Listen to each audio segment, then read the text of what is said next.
Pol Pot. O Camboja é conhecido pelo incrível complexo de templos chamado Angkor Wat, flora e fauna incomuns, comida interessante e, claro, Pol Pot. Seu nome verdadeiro é Salotsar, mas na história ele passou a ser Pol Pot. É uma abreviatura para o francês Politique Potentielle, ou seja, política potencial. Pol Pot era um político cambojano e líder do Khmer Vermelho, um movimento comunista no Camboja cuja ideologia se baseava na rejeição de tudo que era ocidental e moderno.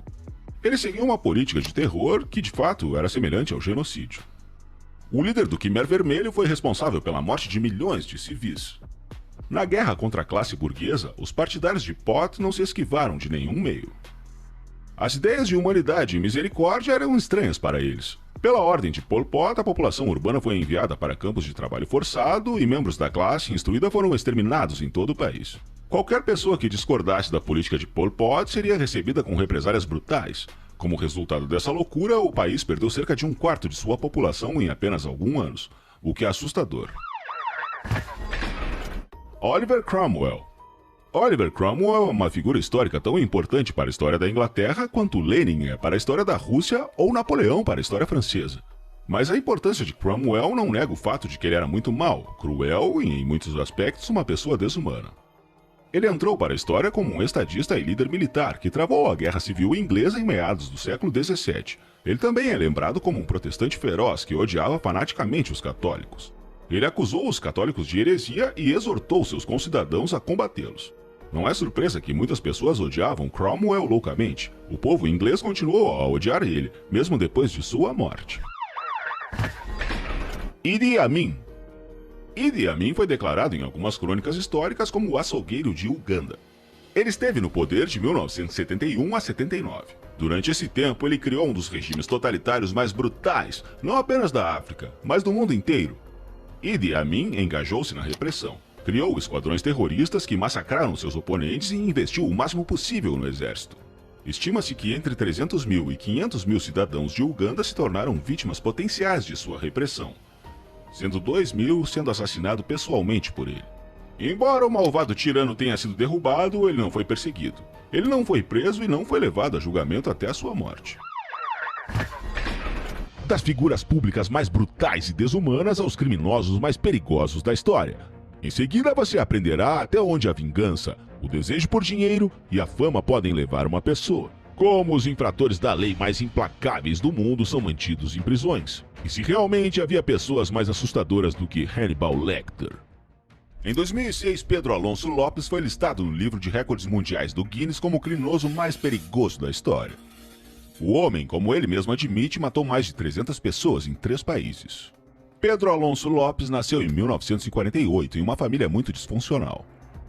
O menino tinha 12 irmãos e irmãs, mas apenas sua mãe os criava. A infância de Pedro, como ele mesmo admite, foi terrível. Quando sua mãe o expulsou de casa, ele foi quase imediatamente sequestrado por um maníaco. Quando Lopes conseguiu escapar, ele foi levado por um casal americano mais velho. Pedro então começou a frequentar uma escola para órfãos, mas foi lá, aos 12 anos, que voltou a ser vítima de abusos brutais. Pedro passou os 6 anos seguintes de sua vida pedindo esmolas, cometendo pequenos furtos e roubando carros.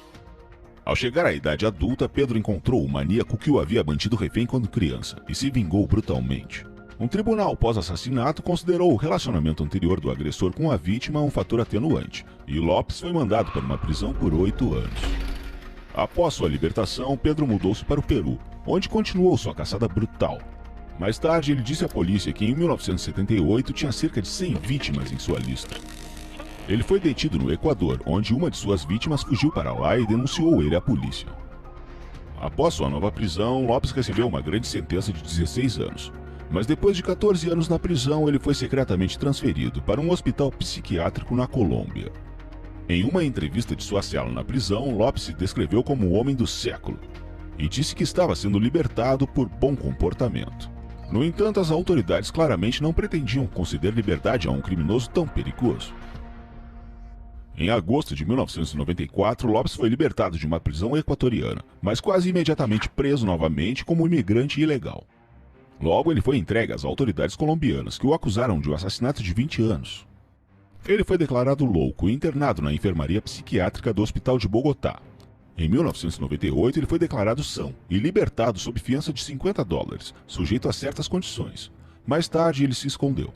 Um documentário feito por jornalistas britânicos sobre a vida do criminoso mencionou que a Interpol havia divulgado um relatório sobre uma nova prisão pelas autoridades colombianas, em conexão com um assassinato ocorrido em 2002. As informações sobre Lopes atualmente são escassas. Em 2020, seu paradeiro era desconhecido. Alfredo Treviño. Pouca gente sabe que Thomas Harris não criou o personagem Hannibal Lecter do zero.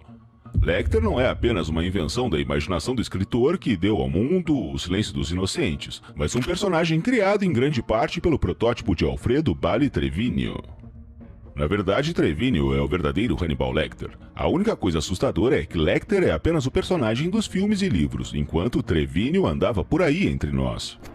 Ele era um cirurgião mexicano. Enquanto trabalhava como médico em 1959, Treviño começou uma discussão com seu colega de trabalho. A súmula levou Treviño a liquidar o empregado a sangue frio, escolhendo o bisturi como arma, e depois também a desfazer-se do corpo a sangue frio. Ele não escapou da punição. O crime foi divulgado e o cirurgião foi condenado à execução. Porém, a pena foi comutada, e após 20 anos de prisão ele foi libertado. Ele morreu em 2009. Thomas Harris interagiu com Treviño pessoalmente, como Clarice Starling fez com Hannibal em livros e filmes. O escritor aproveitou muito a imagem e a personalidade de Treviño e em seguida adotou esses traços de Hannibal Lecter, um personagem que se tornou um dos mais famosos da história. Jason Barnum. Jason Barnum não cometeu tantos crimes quanto Pedro Lopes, mas há uma razão para ele estar nesse episódio, porque ele é realmente assustador. Seu corpo tatuado, olhar frio e olho tatuado são uma combinação assustadora. Não é à toa que Barnum é chamado de Terminator, existem semelhanças entre os dois. Cerca de 10 a 15 anos atrás ele era um ladrão. Roubos são crimes graves, mas pelo menos ele não machucava ninguém, pode-se dizer. Isso não é verdade. Durante uma prisão, Barnum começou a atirar nos policiais e feriu um deles. Ele acabou sendo preso, acusado de roubo e resistência armada às autoridades policiais, e condenado a 22 anos de prisão. Ele já havia cumprido cerca da metade da pena. O criminoso não se arrependeu do que fez, acreditando que era melhor ser notório do que desconhecido. Ele se tornou uma celebridade, mas sua fama é mais conhecida dentro das paredes da prisão. As aparências enganam, mas não é o caso de Jason Barnum. Olhando para ele, você percebe que esse homem pode ser perigoso. O mais assustador é que, às vezes, pessoas muito legais podem ser muito mais perigosas. Fique ligado para ver essas pessoas que acabaram sendo monstros verdadeiros e conhecer outras personalidades perigosas, assustadoras e malignas. O que mais te impressionou nesse episódio? Diz para mim nos comentários. E se o vídeo for interessante para você, clique em gostei e se inscreva no canal. Muito obrigado por assistir.